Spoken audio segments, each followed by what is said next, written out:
Assalamualaikum warahmatullahi wabarakatuh. Bismillahirrahmanirrahim. Syukur Alhamdulillah kita bisa berjumpa lagi di channel ini. Sholawat dan salam selalu dan tetap tercurahkan kepada junjungan kita Nabi besar Muhammad sallallahu alaihi wasallam. Allahumma sholli ala sayyidina Muhammad wa ala ali sayyidina Muhammad. Harapan dan doa saya, semoga saudaraku semuanya selalu diberikan kesehatan, dilapangkan rezekinya, diampuni dosa-dosanya, dan dipanjangkan umurnya. Amin, amin, ya rabbal alamin. Sahabat beriman yang dirahmati Allah, diantaranya kesalahan besar yang terjadi pada sebagian orang yang melaksanakan sholat adalah tidak tumaknina ketika sedang sholat. Rasulullah Shallallahu Alaihi Wasallam menganggapnya sebagai pencuri yang paling buruk. Sebagaimana disebutkan dalam Musnad Imam Ahmad dari Nabi Shallallahu Alaihi Wasallam bahwa beliau bersabda, sejahat-jahatnya pencuri adalah yang mencuri dari sholatnya. Para sahabat bertanya, wahai Rasulullah, bagaimana pencuri dari sholat? Rasulullah Shallallahu Alaihi Wasallam berkata, dia tak sempurnakan rukuk dan sujudnya. Hadis riwayat Ahmad disahihkan oleh Al-Albani dalam Sahihul Jami'. Tumakninalah ketika mengerjakan sholat adalah bagian dari rukuk sholat. Sholat tidak sah kalau tidak tumaknina.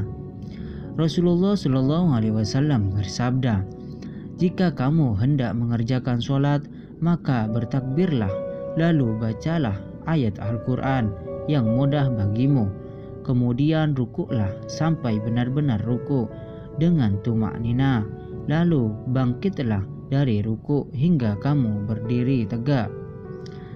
Setelah itu sujudlah sampai benar-benar sujud dengan tumaknina. Lalu angkat untuk duduk sampai benar-benar duduk dengan tumaknina. Setelah itu sujudlah sampai benar-benar sujud. Kemudian lakukan seperti itu pada seluruh sholatmu. Hadis riwayat Bukhari dan Muslim dari sahabat Abu Hurairah. Sungguh mengerikan jika kita rajin melaksanakan sholat namun tidak memperhatikan rukun-rukunnya dengan baik. Dari mulai berwudu, takbiratul ihram hingga salam. Dalam sebuah hadis meriwayatkan, sesungguhnya ada seseorang yang sholat selama 60 tahun namun tidak ada satu sholat pun yang diterima.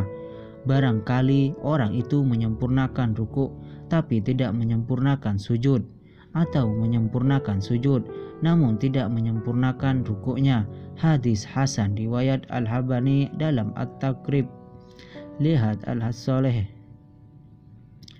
Sebab yang menjadikan sholat seseorang selama 60 tahun tidak ada yang diterima satupun, sebagaimana yang disebutkan hadis di atas adalah karena tidak tumaknina dalam rukuk dan sujud. Tak heran jika sholat yang kita lakukan bisa tak bernilai pahala, melainkan hanya 1/10, 1/9, atau paling besar hanya setengah saja. Dalam sebuah hadis meriwayatkan, sesungguhnya seseorang benar-benar selesai dari sholat namun tidak dituliskan pahala baginya, melainkan hanya 1/10 dari sholatnya, 1/9, 1/8, 1/7, 1/6, 1/5, 1/4, 1/3, atau 1/2-nya. Hadis sahih riwayat Imam Abu Daud. Pahala amalan yang paling pertama dihitung kelak di akhirat adalah sholat. Jika sholatnya baik, insya Allah amalan dan ibadah lainnya akan Allah terima. Namun jika sholat saja sujud buruk, maka mungkin amalan lainnya tidak terhitungkan. Na'udzubillah min zalik. Rasulullah Shallallahu Alaihi Wasallam bersabda, sesungguhnya pertama kali yang dihisab atau ditanyakan dan dimintai pertanggungjawaban dari segenap amalan seorang hamba di hari kiamat kelak adalah sholatnya. Bila sholatnya baik, maka beruntunglah ia, dan bila mana sholatnya rusak, sungguh kerugian menimpahnya. Hadis riwayat Tirmizi. Sahabat beriman yang dirahmati Allah Subhanahu wa taala, marilah kita semua senantiasa memperbaiki amalan salat kita agar Allah Subhanahu wa taala melihat bahwasanya salat yang kita lakukan tidak hanya sekedar gerakan tanpa jiwa, melainkan juga kita hadirkan hati kita ke depannya.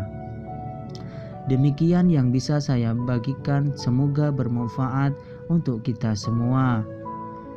Assalamualaikum warahmatullahi wabarakatuh.